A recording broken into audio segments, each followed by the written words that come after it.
Dans cette troisième partie, eh bien, nous allons aborder, à proprement parler, l'expérience que Jésus a avec cette femme libanaise. Pourquoi est-ce qu'il la traite de chienne et pourquoi est-ce qu'il traite sa fille de petite chienne? En réalité, cette femme, elle est remplie d'amour, elle est remplie de foi, elle est remplie de compassion aussi. Elle a certainement conscience du mépris que les Juifs ont pour elle, et elle va répondre avec Jésus avec un tel sens de la propos et un tel humour que Jésus va accéder à sa requête. Et on voit ça à la suite, comme quoi, même quand on a vraiment une hérédité de chien et de chienne, bien quand on a la foi et quand on manque pas d'humour, on arrive à obtenir jusque de notre Seigneur Jésus-Christ, eh bien, la plus grande des compassions, c'est-à-dire la guérison de sa femme possédée. Je souhaite à toutes les femmes qui ont des filles possédées, à toutes ces femmes libanaises, cananéennes, amorites, dont les filles souvent ont été victimes d'abus sexuels par leur père, puisque c'est la tradition dans ce groupe ethnique, eh bien, d'avoir la foi et d'avoir la compassion de Jésus pour leur propre fille et avoir du rejet pour leur mari, puisque cette femme, elle, était seule et elle a donné tout son amour à Jésus. Il y a sans doute des gens qui devraient méditer cet exemple. Voilà. Les chiennes, ça existe toujours, même à notre époque, et les chiennes font des petites chiennes. Et tant qu'elles se détourneront pas des chiens, c'est-à-dire des déchus avec lesquels elles copulent, eh bien, elles seront maudites d'une certaine façon. Et c'est ce que nous dit Jésus. La réponse à la suite. Ben c'est comme ça, c'est la vie, c'est tout le monde fait des erreurs. Et c'est ce que dit Jésus. Jésus dit que celui qui n'a jamais péché lui jette la première pierre. Donc Jésus, il accueille tous les pécheurs, il les guérit et il leur dit surtout tu recommences pas, parce que sinon tu vas te retrouver dans la même merde. Voilà. Et il y a deux exceptions. Et on a mis 35 minutes pour y arriver, mais il y a deux exceptions. Voilà. Il y a deux exceptions. Un jour, il y a une femme qui vient voir Jésus, c'est une syrio-phénicienne. Alors, je vous expliquerai ce que c'est une syrio-phénicienne. Et elle dit, Jésus, ma fille est possédée par un esprit impur et viens la guérir à la maison. Et Jésus lui dit, je suis venu pour les enfants d'Abraham, je suis pas venu pour les chiens. Voilà. Et la dame lui dit, mais oui, mais même les petits chiens, et c'est que seulement les enfants d'Abraham qui sont invités au mariage et au repas de l'époux, le repas de l'agneau. Et la femme lui dit, oui, mais les petits chiens, quand ils sont sous la table, ils mangent les miettes. Et Jésus lui dit, comme ta foi est grande, femme, et il guérit, rentre chez toi, ta fille est sauvée. Alors, il faut comprendre que Jésus dit qu'il y a deux types d'êtres humains. Il y a les fils de Dieu et il y a les fils du diable. Et quand on s'interroge à cette question, vous pouvez faire beaucoup de recherches, vous pouvez même interroger l'intelligence artificielle, c'est ce que j'ai fait. J'ai mon idée. Alors, l'intelligence artificielle, c'est comme un GPS. Quand vous avez le sens de l'orientation, le GPS, ça va vous aider. Ok ? L'intelligence artificielle, c'est pareil. Quand vous avez de l'intuition et vous avez de la culture, ça va vous aider. Mais si vous êtes très con, si vous n'avez pas d'intuition, l'intelligence artificielle, ça va vous rendre intelligent et cultivé en apparence. C'est-à-dire que vous allez répéter comme un imbécile toutes les imbécilités de l'intelligence artificielle. L'intelligence artificielle, si vous avez de l'intuition et de la culture, ça va vous aider. Mais si vous n'avez pas de culture, si vous n'avez pas d'intuition, l'intelligence artificielle, ça va vous... Un scorpion? Non. On a eu un scorpion dans la maison il y a quelques jours. Un petit scorpion comme ça. C'est toujours bon signe d'avoir un scorpion dans la maison. On a des migales, on a des scorpions, c'est un peu charmant. Voilà. Et donc, ce qu'il faut comprendre, c'est que, eh bien, il y a un problème avec cette femme. Et pourquoi il y a un problème avec cette femme? Il y a un problème avec cette femme parce que Jésus distingue deux humanités. Alors, quand on prend la Bible, c'est vraiment très raciste. La Bible, elle est raciste. Il y a le peuple élu, puis il y a le peuple qui n'est pas élu. Voilà. Et le peuple élu, Dieu est très dur avec lui, hein, parce qu'il vaut mieux pas être un peuple élu qu'être le peuple élu, parce que les pauvres Juifs, ils ont été le peuple élu, mais alors qu'est-ce qu'ils ont ramassé? Dieu leur laisse rien passer. Et ils ont tout eu, des invasions, la déportation, la Shoah, pogrom, etc. Être juif, mais franchement, les gens se rendent pas compte, les antisémites se rendent pas compte comme c'est dur d'être juif. C'est une religion qui est d'une exigence morale. En plus, c'est une relation un petit peu particulière avec Dieu, parce que c'est une relation éducative, très forte. Et à chaque fois qu'on fait une connerie, paf, c'est karma instantané, hein, le samskara. Voilà. Et Dieu a donné des châtiments au peuple qu'il a élu qui sont terribles. Alors pour les autres lignées, notamment la lignée d'Ismaël, Dieu il a été plus sympa, il y a des règles plus douces, etc. Et pour les païens, il n'y a pas de règles.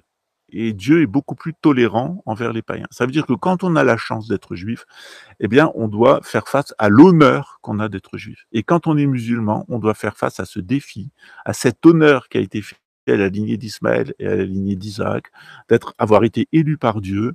Et c'est beaucoup de responsabilités, c'est beaucoup de travail, c'est beaucoup d'exigences. Les païens, les gens qui sont dans les religions amoindries, le bouddhisme c'est aussi une religion amoindrie vis-à-vis du monothéisme, hein, l'unicité divine elle est moins rappelée dans le bouddhisme, on est plus dans le panthéisme, eh bien Dieu est plus indulgent avec nous. Voilà. Par contre, les juifs et les musulmans, regardez tout ce qu'ils ont subi, c'est terrible. Les juifs, c'est horrible ce qu'ont vécu les juifs, et les musulmans, ça a commencé pour eux maintenant. Les chrétiens, ça a été terrible ce qu'ils ont vécu avec la Révolution française, les guerres mondiales, etc.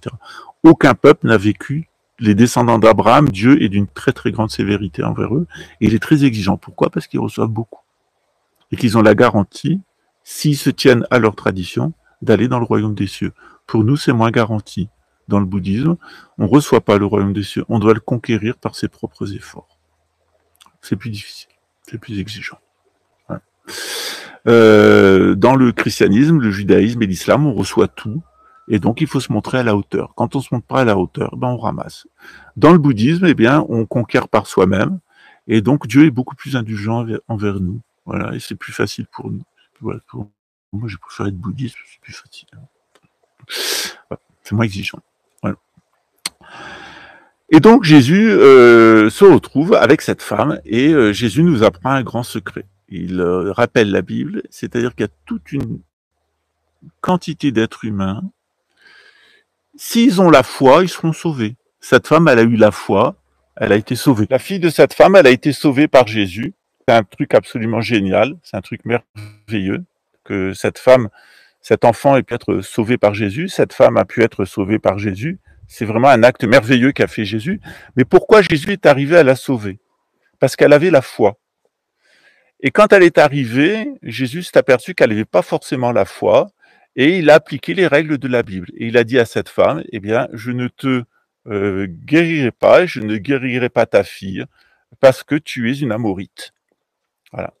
Qu'est-ce que c'est les Amorites? Alors, celle-là, c'était une syro-phénicienne, une syrienne, une phénicienne, et Jésus refuse de la guérir. Alors, pourquoi est-ce que Jésus refuse de guérir les syrophéniciens? Ben, c'est à cause de leurs ancêtres. Les syrophéniciens, les Amorites, eh bien, ils ont des ancêtres, et leurs ancêtres, eh bien, c'est des ancêtres femmes. Et ces femmes, elles ont commis un péché qui est gigantesque. Elles ont eu des rapports sexuels, les salopes, avec, avec les anges déchus. C'est-à-dire, il y avait des êtres humains qui étaient au pied du mont Hermon, et eh bien, ce qui s'est passé, c'est que les anges déchus sont arrivés, ils ont pris une forme humaine, et ces femmes ont pris la décision, eh bien, de coucher avec ces anges déchus à forme humaine. Voilà. Alors, souvent, on me dit, ouais, mais finalement, la Vierge Marie, elle a couché avec un ange à forme humaine. Alors, pas tout à fait, c'est-à-dire l'archange Gabriel, il est arrivé, l'influence de l'archange Gabriel, qui est l'ange de la Lune, a provoqué une gestation spontanée, fécondation spontanée chez Marie. Et donc Jésus est né, Jésus, il est de conception virginale. Encore la Teilhard Bréchin nous a bien fait rire parce qu'il confond l'Immaculée Conception et la conception virginale. Bon, on peut pas être bon dans le tout, mais enfin, quand on est déjà nul dans sa propre religion qui est le christianisme et qu'en plus on se permet de me donner des leçons de bouddhisme alors qu'on est d'une nullité absolue dans tous les domaines, y compris celui-là. Cette femme, eh bien, elle est une syro-phénicienne. Ces syro-phéniciens, eh bien, ce sont des descendants des Amorites. Et les Amorites, même, ils sont les descendants de ces femmes qui ont eu des enfants avec ces anges déchus. Alors, comme je vous le disais, la Vierge Marie, eh bien, elle est dans la présence d'un ange et elle va avoir un enfant. Eh bien, c'est pareil avec ces femmes-là.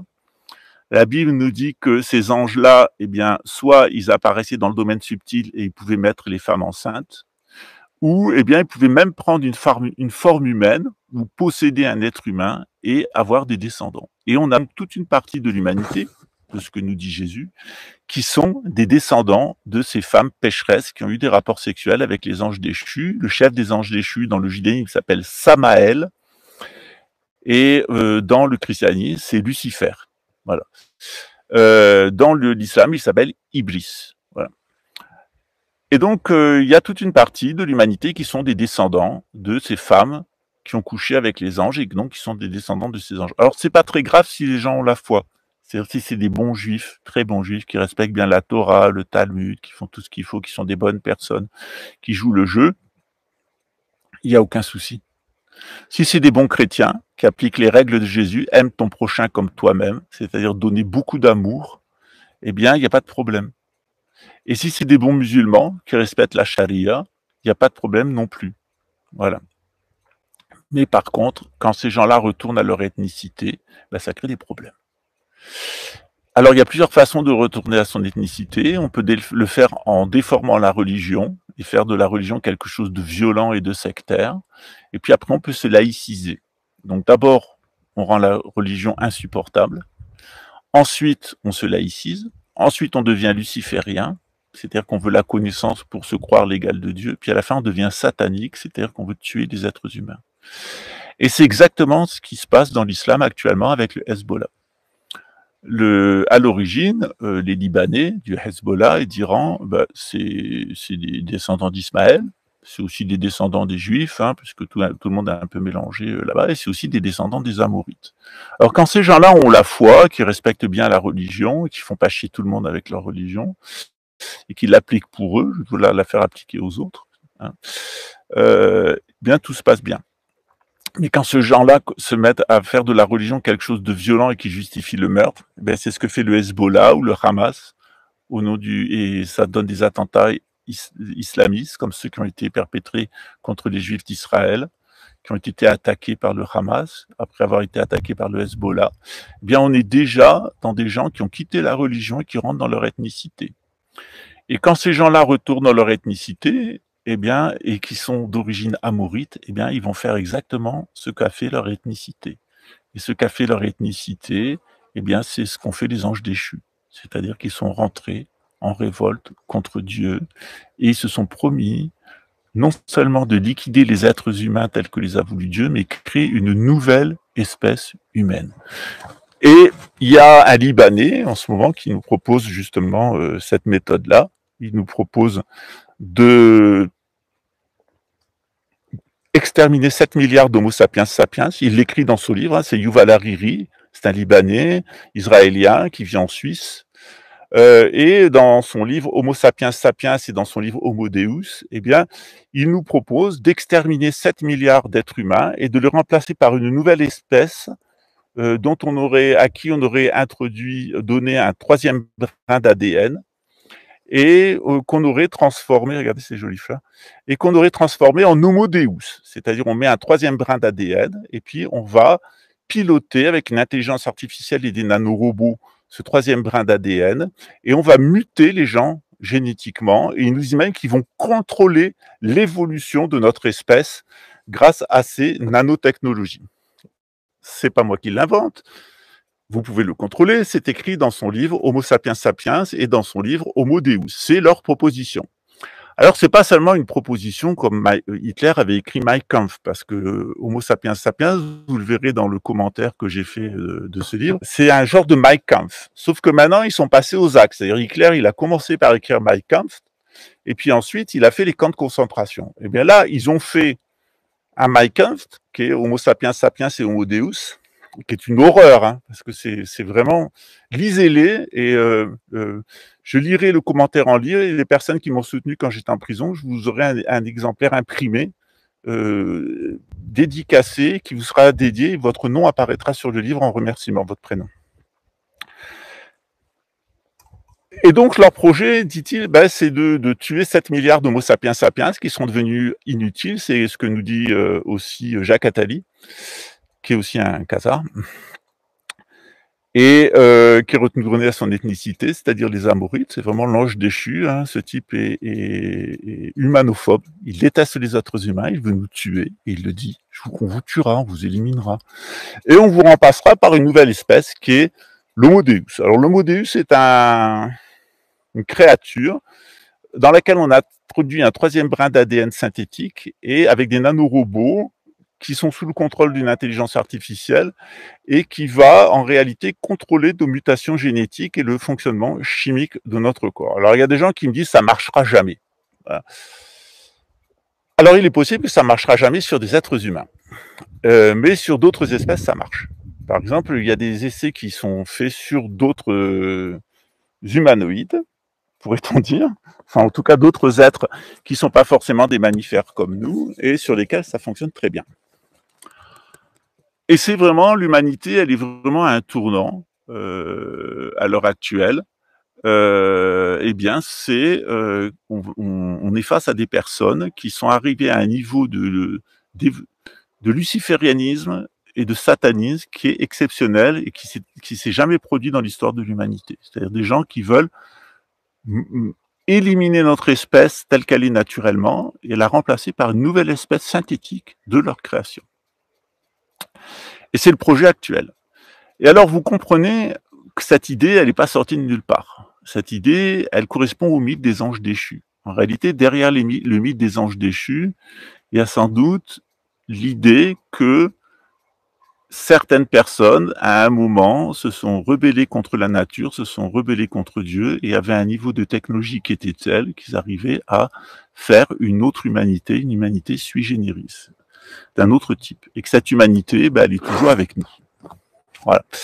Et que la caractéristique de cette humanité, parce qu'on se peut dire, après tout, c'est pas grave si on est plusieurs humanités, c'est vrai, après tout, pourquoi Jésus est méchant envers cette femme? En réalité, le Coran, il nous en donne la réponse. Les descendants des Amorites, les descendants des anges déchus et des humaines qui ont couché avec, ils ont un défaut dans le cœur. Et le Coran, à la sourate 2, qui s'appelle la vache, Al-Baqarah, nous dit que ces gens, le défaut qu'ils ont dans le cœur, c'est que ce sont des hypocrites. C'est le défaut de l'hypocrisie. C'est-à-dire que devant, ils vous font des sourires, ils font semblant de croire, et quand ils sont entre eux, ils disent, croirons-nous comme croient ces imbéciles, nous allons prendre le pouvoir, nous allons changer l'ordre naturel par un ordre artificiel, et nous gouvernerons ce monde sans Dieu. Et c'est exactement ce que dit la sourate 2 du Coran, c'est-à-dire que ces gens-là ont atteint un niveau de folie qu'ils veulent se passer de la nature et ils veulent se passer de son créateur. Ils veulent se passer de l'univers, ils veulent se passer de la conscience coémergente en même temps pour être des consciences et des corps complètement autonomes de la nature et autonomes de la conscience créatrice de l'univers. Et c'est ça le grand danger, c'est le problème auquel on est confronté actuellement. Alors bien entendu, pour que ça marche et que les gens acceptent ça, il fallait d'abord les écarter des anges. C'est-à-dire que autrefois, au Moyen-Âge, on pensait beaucoup aux anges, il y avait beaucoup d'apparitions angéliques, il y avait beaucoup de saints thaumaturges. Je faisais remarquer à quelqu'un avec qui j'étais au téléphone à Luxembourg cette semaine, pour un accompagnement. Avec Vatican II, on ne parle plus des anges, ils sont passés au placard. Et aussi, avec Vatican II, il n'y a plus de saints thaumaturges. C'est-à-dire, autrefois, on avait des saints qui étaient en rapport avec les anges, qui avaient des apparitions angéliques et qui guérissaient les gens. Depuis Vatican II, il n'y a plus d'anges et il n'y a plus de guérison. C'est quand même curieux. Comme si l'inversion des rites faisait, et qui, à l'heure actuelle, est un saint dans l'Église catholique et pourrait avoir le titre de saint. Et quel grand mystique avons-nous à l'heure actuelle dans l'Église catholique? Il semble que non seulement les fidèles aient quitté l'Église catholique, mais aussi les saints et les béats, etc., et toutes les personnes et tous les mystiques. Il n'y a plus de mystiques dans l'Église catholique. Il n'y avait plus d'initiés, et maintenant il n'y a plus de mystiques. Et au pire, c'est que quand on a des mystiques, par exemple dans le renouveau charismatique, ça finit en histoire de pédophilie, en histoire de stupéfiants. C'est-à-dire qu'il y a un truc qui est absolument stupéfiant, c'est qu'on arrive toujours à la pédophilie et à des rituels de meurtre d'enfants. Et ce qui est incroyable dans la pédophilie, c'est qu'on en arrive toujours aux stupéfiants. C'est-à-dire pour continuer à avoir des comportements sexuels qui sont inacceptables, ces personnes-là se droguent, prennent des médicaments, prennent de la drogue.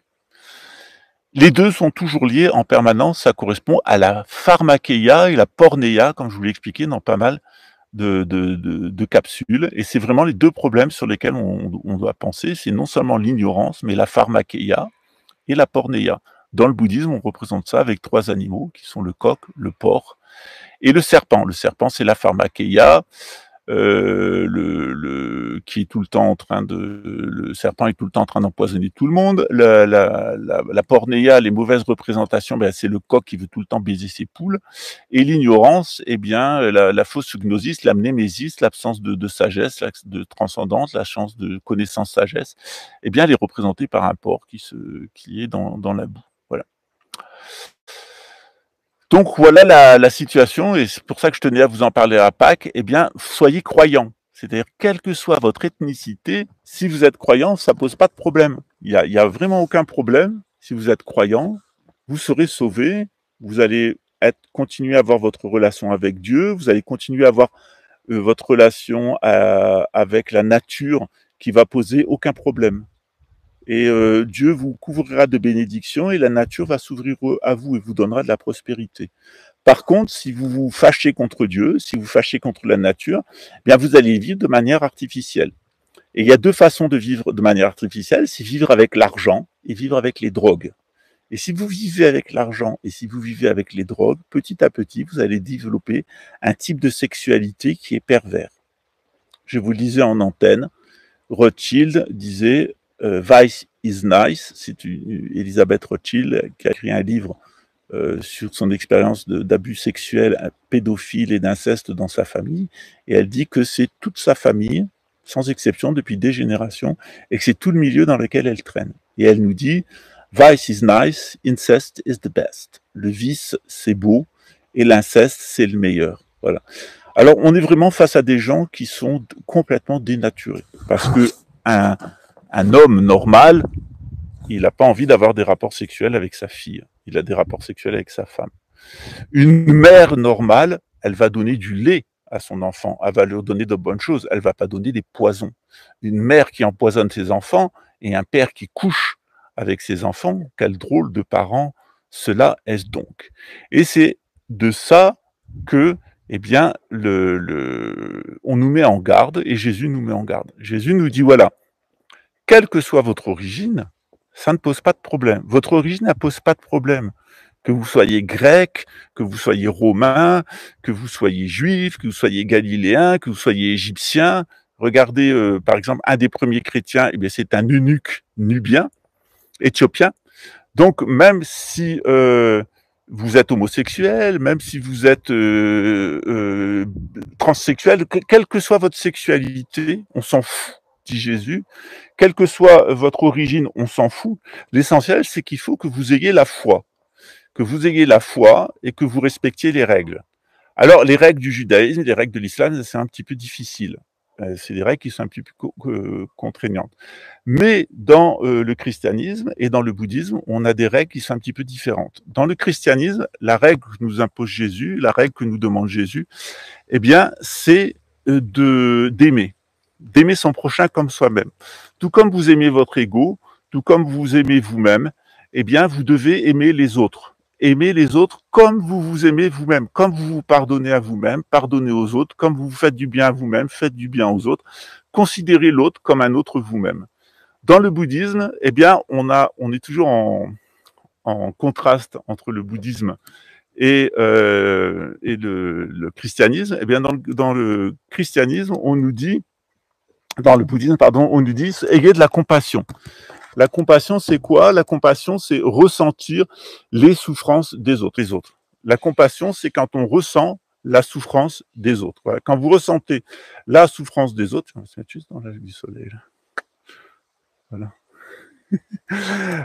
Quand vous ressentez la souffrance des autres, eh bien, vous ressentez de la compassion. Et vous pouvez les aider, vous pouvez vraiment comprendre qu'est-ce qui ne va pas chez eux et leur faire du bien. Et c'est à ça que nous invite le bouddhisme. Le bouddhisme nous invite à ressentir la souffrance des autres et à les aider. Et le christianisme nous invite à aimer les autres comme on s'aime soi-même. Voilà. Les 2 attitudes de Jésus, je viens de vous expliquer, contre cette femme amorite, qui est retournée à son ethnicité et donc qui avait aucune religion, elle pratiquait la magie en réalité, hein, voilà, et la sorcellerie, c'était une sorcière, et Jésus la renvoie à ses pratiques de sorcière. Et les marchands du temple, eh bien, c'est des gens qui sont retournés aux pratiques de l'usure et de l'asservissement par l'argent. Voilà. Et c'est ces deux personnes-là que Jésus rejette. L'asservissement par l'argent, c'est-à-dire l'asservissement par l'énergie, par l'endettement, l'énergie, etc. C'est aussi la notion de karma. Et de l'autre côté, eh bien, toutes les pratiques de sorcellerie et de magie.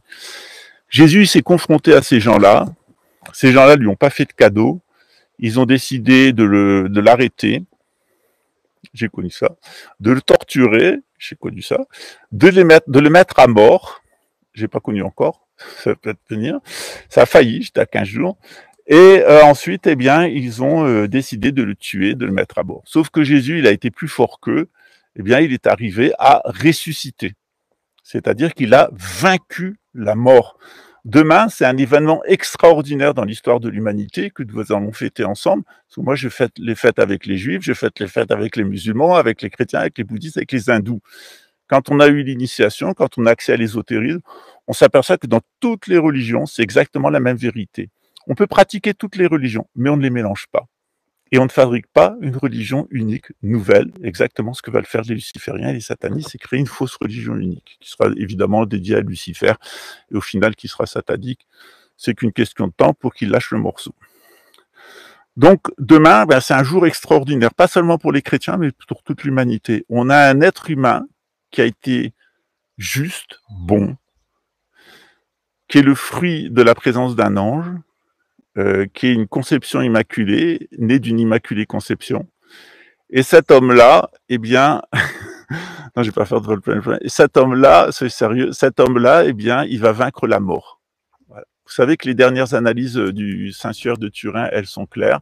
Il s'agit véritablement d'un authentique, d'un linceul, et même la position des mains du mort s'explique. Et il s'est passé quelque chose d'extraordinaire, au point que l'image, ben, c'est inscrit dans le suaire. Si vous avez l'occasion d'aller à Turin avant la Troisième Guerre mondiale, allez-y.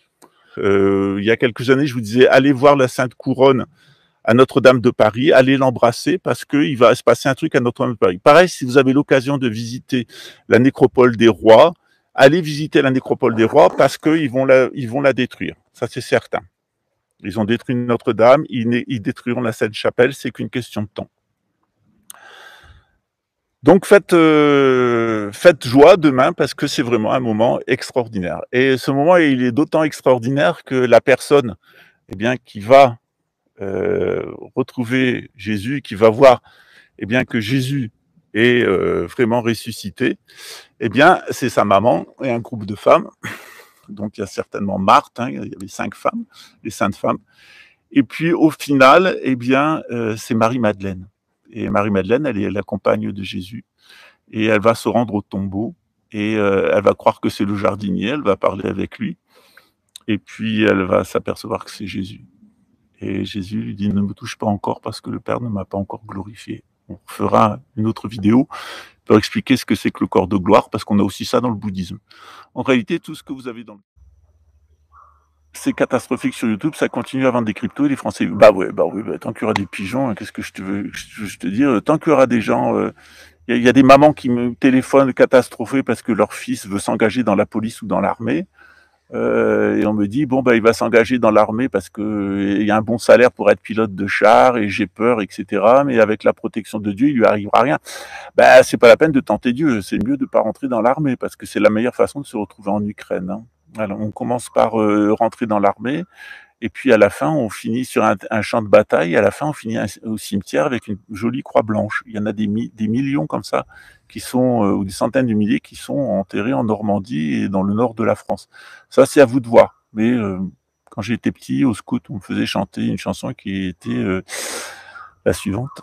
Il ne mettait jamais la main sur un fusil, Gandhi, Luther King ou Jésus-Christ. Et c'est bien pour cela qu'on leur a pris la vie à Gandhi, Luther King et Jésus-Christ. Voilà, je vous souhaite un bon dimanche de Pâques, un bon lundi de Pâques. Et si vous avez trouvé des œufs au chocolat et des petits lapins au chocolat, eh bien mangez-les parce que le chocolat, c'est rempli de magnésium et ça rend optimiste. Et il va falloir rester optimiste parce qu'on va vraiment passer 3 années et demie prochaines très difficiles. 3 ans et demi ensuite de tentation, et puis la délivrance, elle est pour 2031, donc on n'a jamais été aussi près, donc c'est pas le moment de lâcher prise. Voilà, on a encore besoin de vous. Ciao. Je vous aime. Et n'oubliez pas, l'amour vaincra. Vincit omnia veritas.